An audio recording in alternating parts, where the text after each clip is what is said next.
Okay, so they were ready to play college ball, and I've told a few stories about what that summer was like training with those guys.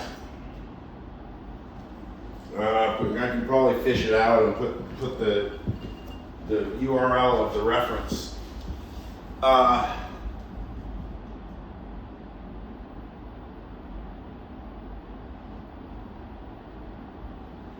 So I lasted 2 years in the Irvine High School baseball program, and I hastily quit after I had made some quite embarrassing and careless mistakes, and was yelled at more than I cared to endure. I quit. And I spent the next year of my life, that was my junior year, just being interested in stuff. I got involved in the speech department, although I didn't really understand what was going on for the first year of involvement in it. And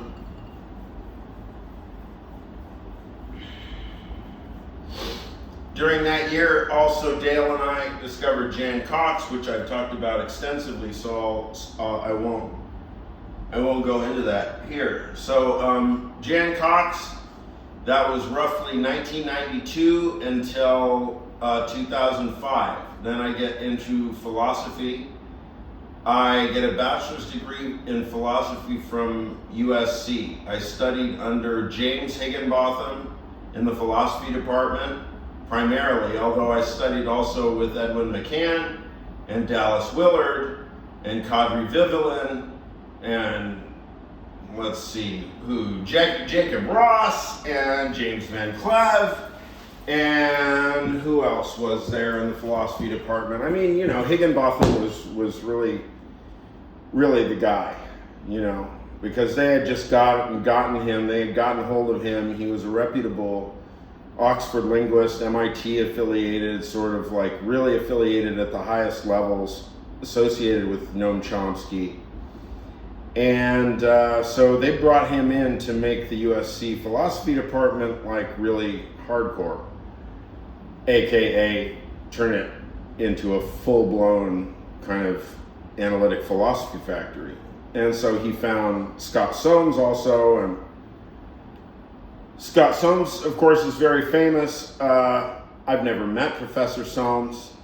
I've read it. I'm very familiar with his work. I find no problem with his work. He's a remarkable scholar. Scott Soames is responsible for probably the definitive work on 20th century analytic philosophy. It is just an absolutely gorgeous, I think, two volume set. So I studied very intensely under Higginbotham.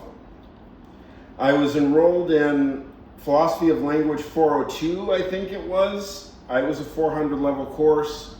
You know, I came into it, what was my background? 13 years of Jan Cox, all of Schopenhauer, all of Nietzsche, a few others I had by the time I showed up in there. But that was literally the first time. I mean, I'd seen the word Frege. I guess I always pronounced it in my head Frege.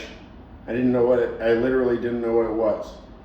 And it's really weird when you see like all famous philosophical names and then you just keep seeing the word Frege. That started happening to me for at least a year before I really started paying attention. Like, what is this Frege that I keep overlooking? So then when I showed up day one in Philosophy 400 or whatever, and Higginbotham says, you know, basically, you will learn Gottlob Frege.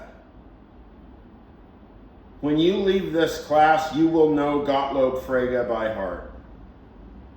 And I thought right there, I thought, okay, sold.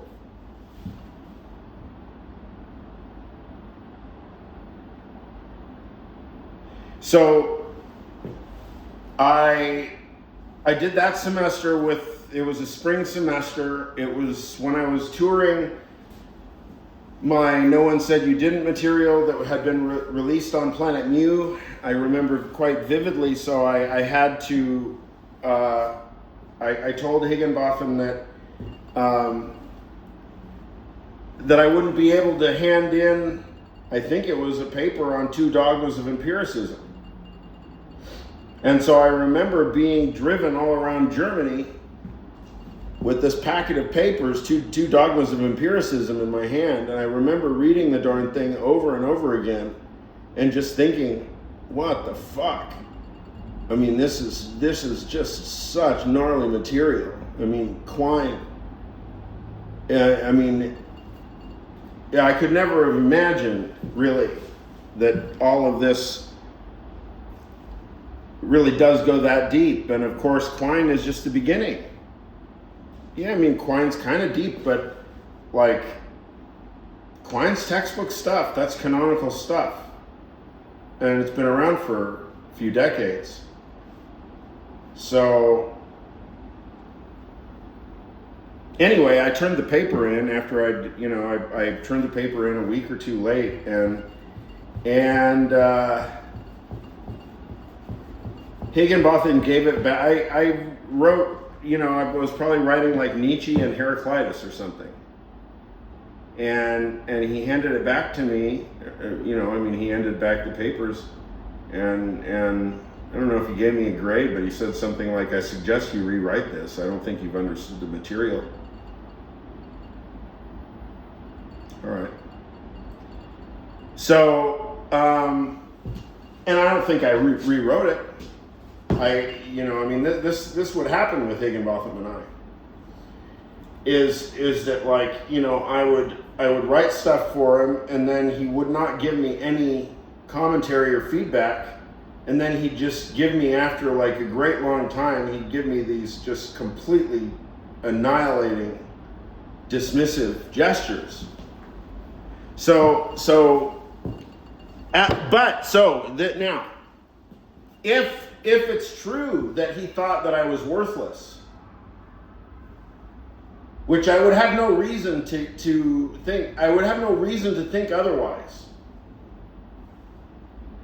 After Philosophy 402, he basically said like, okay, if you basically, this is the way that I grade. If you understood it, you get an A. If you didn't, you get a B. That's all.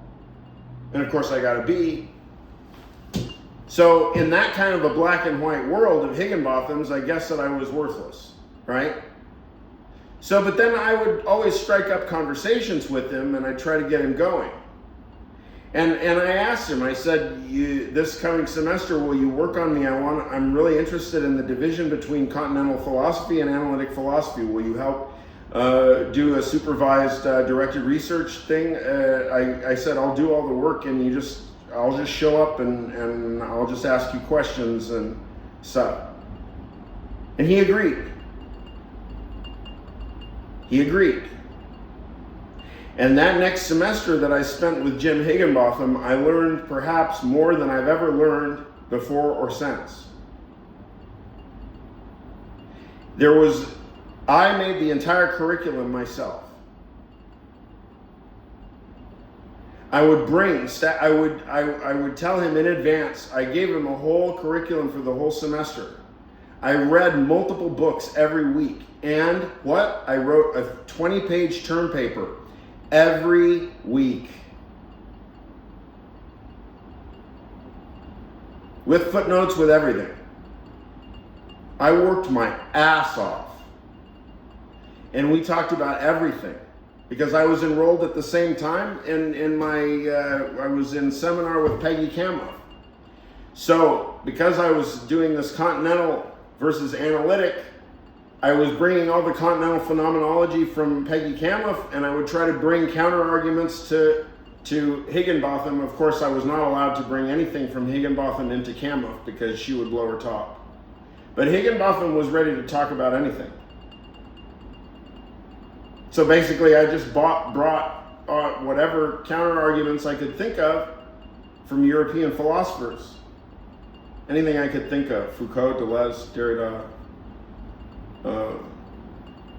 Stiegler, Marcuse, Marx, Hegel, Trendelenburg, Lutze, whatever. He took it all. He synthesized all of it. The stuff that he didn't know, he would just say point blank. He says, I remember he said once, compare Derrida and Hegel, he says. Hegel, he says he has a logic, he's a metaphysics, he's an ethics, he's an aesthetics, right? It's classically categorized in an Aristotelian way. Whereas with Derrida, he says, we can't tell what you're doing. So he says, even though he did not know Hegel, he would say, I'm not the expert, or I just don't know the material. I don't know exactly how he'd say it, but he would always just draw the line really sharply. He'd see, he either knew a thing or he didn't know it. And he would always point me in the direction. He told me about Samuel Wheeler, for example, in Connecticut, Deconstruction as Analytic Philosophy. So Higginbotham was always very encouraging to me. But then, after all that, I got a B. Then